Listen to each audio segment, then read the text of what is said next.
Go les amis, c'est parti. Voilà, j'ai une dégaine pas top, j'ai une dégaine totalement pourrie. Je suis en schlagos du coin. Je suis le babos de la gare. Mais on est parti pour parler de Argentine-Algérie.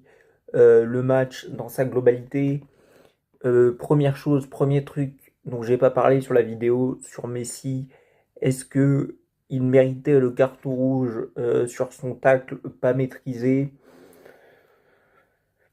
Ça me paraît totalement involontaire et être totalement dans la continuité de son geste précédent. Euh,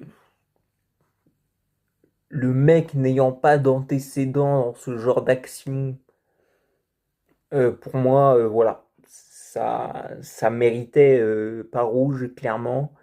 Par contre, il a même pas pris de jaune. Ça, il faudra m'expliquer par contre. Mais voilà.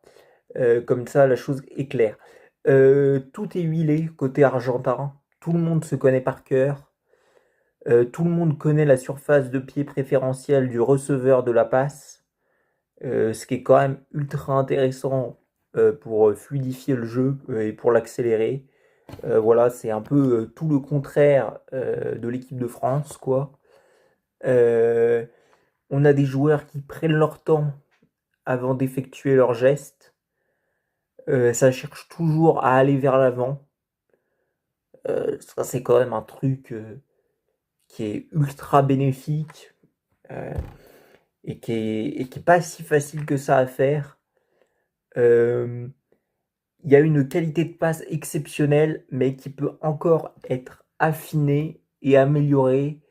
Et je pense que si les Argentins continuent dans cette voie, je pense qu'ils peuvent atteindre le niveau qu'on avait eu pendant 20 minutes lors de la première période de la finale de la Coupe du Monde. euh, en termes en termes de fluidité au niveau du jeu de passe. Voilà. Euh, En vrai, il y a pas beaucoup de critiques à faire sur cette équipe argentine qui a parfaitement maîtrisé son match. J'ai deux bémols. Il y a un peu de nonchalance, mais qui fait partie de la culture, mais qui peut te faire perdre une Coupe du Monde. Et un Dibou Martinez qui, depuis un an et demi, voilà, disons-le, est un peu moins souverain en sélection. Voilà, il n'a pas toujours été sûr de son placement dans son but pour effectuer ses passes dans le match face à l'Algérie. Donc voilà, je pense qu'on n'est pas à l'abri d'une boulette de sa part. Il est quand même coutumier du fait en, en club et en sélection. Il y en a eu des petites lors des matchs de qualif et des derniers matchs amicaux. Enfin, sur les un an et demi, quoi. Pas forcément sur les matchs de préparation, mais voilà que j'ai pas tout regardé en plus, les matchs de préparation. Euh, Puis bon, il y a quand même la forme de Cuti Romero, quoi, qui sort de deux saisons complètement catastrophiques, pour pas dire trois saisons complètement, j'abuse un peu, mais catastrophiques avec Tottenham sur le plan individuel, où bah, clairement il fait rien comme il faut, donc pilier et tout, pas de problème. Il reste quand même un rouage un peu essentiel, du moins dans la construction du jeu côté argentin, mais est-ce que là aussi, un peu à l'image de Martinez, est-ce que ça va tenir en sélection?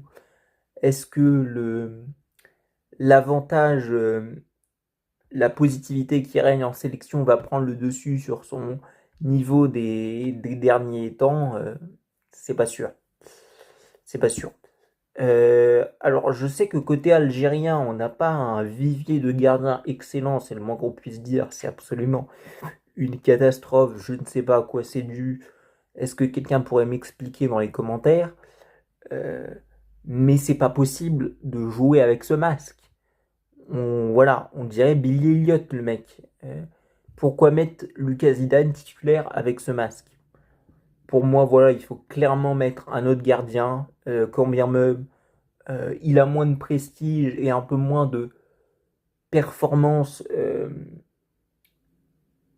euh, sommes à mettre à son actif, pour moi, un moins bon gardien sera toujours plus performant sans cette cagoule, euh, voilà, que Lucas Zidane. Il y a un humoriste qui a dit que c'était une muselière. Voilà, on n'est pas loin de ça, je trouve. Donc voilà, je pense qu'il aurait clairement pas dû être titulaire et que voilà, le deuxième gardien, je sais même pas qui c'est parmi les trois, aurait dû être titulaire, à mon humble avis. Euh, je suis loin d'avoir trouvé l'Algérie mauvaise. Par contre, j'ai quand même trouvé un manque d'envie qui m'inquiète un peu pour la suite de leur compétition. Euh, Il y a eu une qualité de passe très mauvaise dans les 20 derniers mètres. Euh, Plus qu'une qualité. Bon, ah si, les passes n'ont pas été forcément réussies. Je pense que le pourcentage de passes réussies dans les 20 derniers mètres ne doit pas être très élevé. Mais on a aussi des choix un peu catastrophiques. Voilà, où les joueurs n'ont pas pu se mettre dans le sens du jeu. Voilà. Parce que leurs coéquipiers ont fait le mauvais choix. J'ai trouvé qu'il y avait un manque de niaque sur les phases arrêtées. C'est quand même un moment où tu peux, voilà, même complètement dominer, mettre un but sorti de nulle part. Et quand je parle des phases arrêtées, je parle des touches. Et là, bon, ça a manqué d'énergie. Voilà, peut-être que Petkovic et son flegme qui clairement ne peut pas marcher avec ce genre de joueur un peu électrique. Ça marchait avec la Suisse, mais ça peut pas marcher. Il faut un peu plus d'énergie sur le banc de touche. Et peut-être qu'il y est pour quelque chose dans ce manque de niaque. Par contre, j'ai trouvé qu'il y avait une défense de qualité. Voilà. C'est vraiment un point positif. Il n'y a pas de vanne dans ce que je suis en train de dire. C'est vraiment un point positif côté algérien. Par contre, pourquoi titulariser et Boudaoui et Ben Talem ensemble? Pour moi, un des deux doit sortir du 11.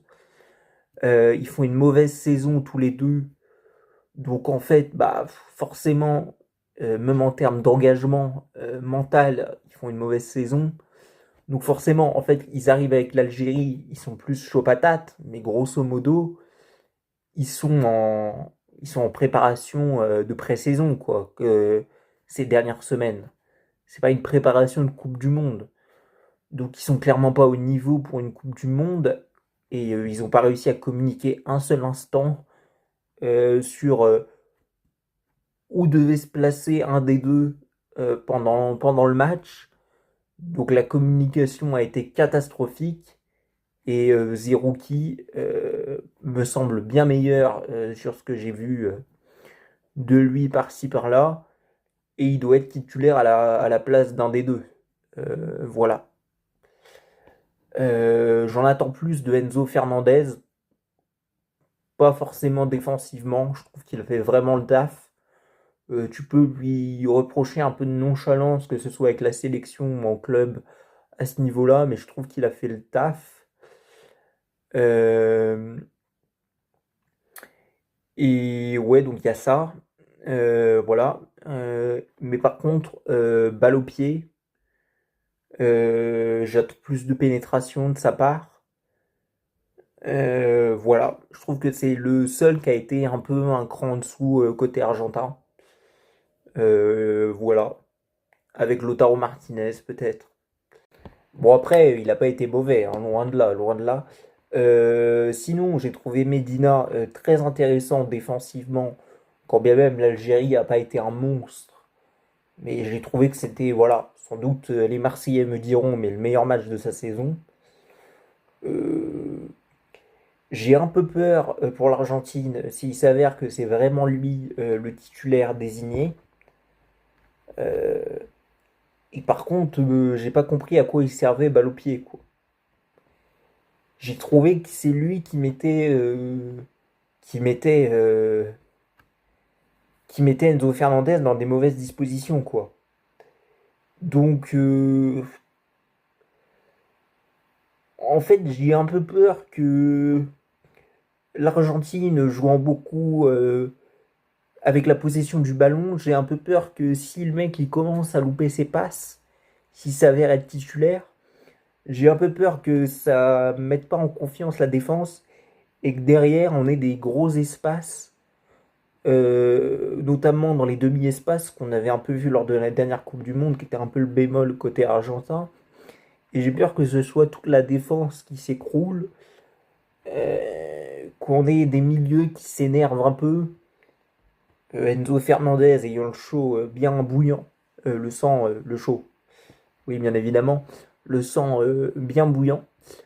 Donc je suis un peu sceptique quoi sur Medina titulaire.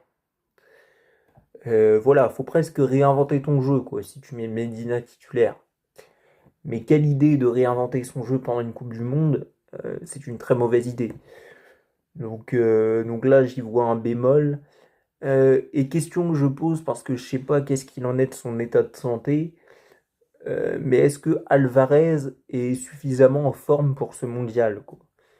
Voilà, je sais pas du tout où il en est physiquement, c'est un peu le flou autour de son état de santé. Euh, Parce que j'ai pas trouvé Lautaro Martinez pour parler de son match, et rien à voir avec Alvarez pour le coup, mais Lautaro Martinez, j'ai pas trop compris. Il a pas été mauvais dans son rôle, mais en fait, je l'attends pas en point d'appui, quoi. Oui, je l'attends vraiment en, en vrai passeur, quoi. Numéro 9 qui joue au ballon, quoi.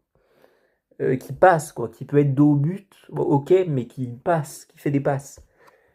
Et là, il a fait que des espèces de remises. Et voilà. Et c'est en ça que le jeu de passe de l'Argentine aurait pu être fluidifié. Euh, Voilà, il aurait pu faire une ou deux tentatives de plus au niveau des frappes. Mais voilà. Mais sinon, très bon match de l'Argentine. Ça a été un plaisir incroyable pour les yeux, comme souvent quand on regarde l'Argentine de Scaloni. Euh, En plus, avec Messi qui a sublimé tout ça, c'était encore plus incroyable. Et sinon, au niveau de l'envie, ouais, je suis quand même, je disais un peu inquiet pour les Algériens, mais je suis bien inquiet pour les Algériens. Donc voilà, c'était tout. Il va y avoir une vidéo sur Angleterre-Croatie dans pas longtemps. Sinon, je vous laisse. Prenez soin de vous. Bisous.